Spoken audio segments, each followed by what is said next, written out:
ഇതിപ്പോ അവിടെ ആൾക്കാർ കണ്ടിട്ടുണ്ടെങ്കിൽ എനിക്ക് മോശമാണ് മുറ്റടിക്കുന്നത്, അതുകൊണ്ടാണ് ഞാൻ ചെയ്യാണ്ടിരുന്നത്. അങ്ങനെയാണ് ഇവിടെ ചെയ്യുന്നതിന് എന്താ? ഇവിടുത്തെ എല്ലാ ആൾക്കാർക്കും നിന്നെ അറിയുന്നതല്ലേ? അതല്ല കല്യാണം കഴിഞ്ഞ് പോകുന്നവർ അവിടുത്തെ എല്ലാ പണിയും നീയല്ലേ ചെയ്തത്? അത് വേണ്ട, എന്നെ വലിയ വീട്ടിലേക്ക് കല്യാണം കഴിച്ചു കൊണ്ടുപോയിരിക്കുന്നത്. ഇവിടുത്തെ ആൾക്കാർ കണ്ടാ വിചാരിക്കും ഞാൻ അവിടെ അടുക്കള പണിയും ചെയ്തിരിക്കുകയാണെന്ന്. അവരും മനസ്സിലാക്കിക്കോട്ടെ എനിക്ക് ഈ പണികളൊക്കെ മറന്നുപോയി, ഞാൻ അവിടെ കൊച്ചമ്മേനെ പോലെ ജീവിക്കുകയാണെന്ന്. കല്യാണം കഴിഞ്ഞാൽ നിന്നെ കൊണ്ട് ഒരു ഉപകാരം വീട്ടിലേക്ക് ഉണ്ടാകില്ല, ഞാൻ ഇപ്പോഴും അറിയുന്നു മോളെ. എന്നാ ഇവിടെ ഇരിക്കട്ടെ, ഞാൻ ഇപ്പൊ തുണി അലക്കട്ടെ, വെള്ളം ഇപ്പം നിൽക്കും. എന്താക്കാനാ? അലക്കിയിട്ട് വരാം മുറ്റോടിക്കാൻ.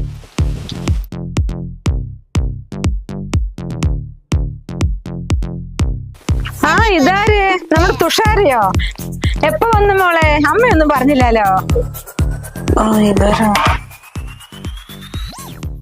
ആരാ? മനസ്സിലായില്ല. ഞാൻ രാഗിണി ചേച്ചി. നിനക്ക് എന്നെ മനസ്സിലായില്ലേ?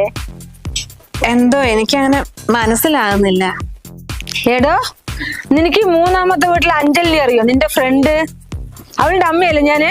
എന്തോ എനിക്ക് ഓർമ്മയില്ല ചേച്ചി, ഞാൻ കുറച്ച് തിരക്കിലാണ്.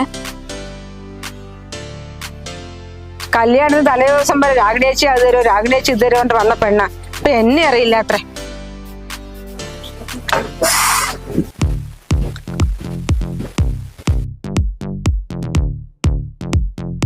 നിനക്കെന്താടി രാഗിണി ചേച്ചി പരിചയമില്ല?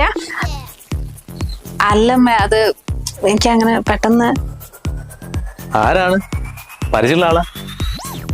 ഏയ്, എനിക്കൊരു പരിചയമില്ല. ഇതിപ്പോ എന്നെ അറിയുന്നു പറയുന്നു, ആരാണാവോ? എന്തോ എനിക്കറിയില്ല. എന്തീ പെണ്ണ് പറയുന്നത്? അതാരാണെന്ന് എനിക്കറിയില്ല. അയൺ ബോക്സ് ഓൺ ആക്കിച്ചൊരു സംശയം, ഒന്ന് നോക്കൂ. ആ, ഞാൻ നോക്കട്ടെ.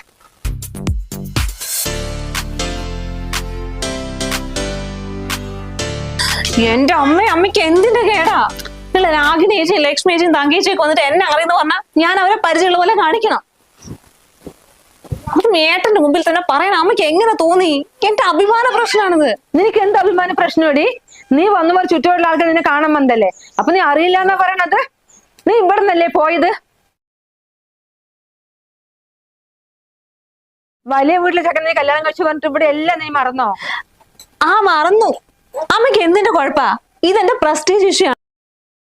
ഇവരൊക്കെ വന്നിട്ട് പഴയ ഓരോ കാര്യങ്ങൾ സംസാരിക്കാൻ തുടങ്ങിയാണെങ്കിൽ അതും കേട്ട് ഏട്ടൻ വന്നിട്ടുണ്ടെങ്കിൽ ഞാൻ എന്ത് പറയണായിരുന്നു? അവരെ മോൾ അഞ്ജലിന്റെ ഒപ്പം തുന്ന ക്ലാസ്സൊക്കെ പോയ കാര്യം പറയണായിരുന്നോ? അതോ കോളേജിൽ ഫീസ് അടയ്ക്കാൻ വഴിയില്ലാണ്ട് അവരെനിക്ക് ഫീസ് തന്നിട്ട് സഹായിച്ച കാര്യം പറയണായിരുന്നോ? എടി നന്ദി വേണ്ടി നന്ദി തന്നത് നിന്നത് ഇത്ര വേഗം മറക്കാൻ പാടില്ല. നീ ഈ കണക്കിന് പോയ നാളെ അച്ഛനും അമ്മനും മറന്നു പറയില്ലേ? മോളെ, താഴ്ന്നിടത്തെ വെള്ളം നിൽക്കുള്ളൂ, കുറച്ച് എളിമയോട് പെരുമാറാൻ നോക്ക്. അവൾ പൈസക്കാരിയായി മറ്റാരും വേണ്ട അത്ര ആൾക്ക്.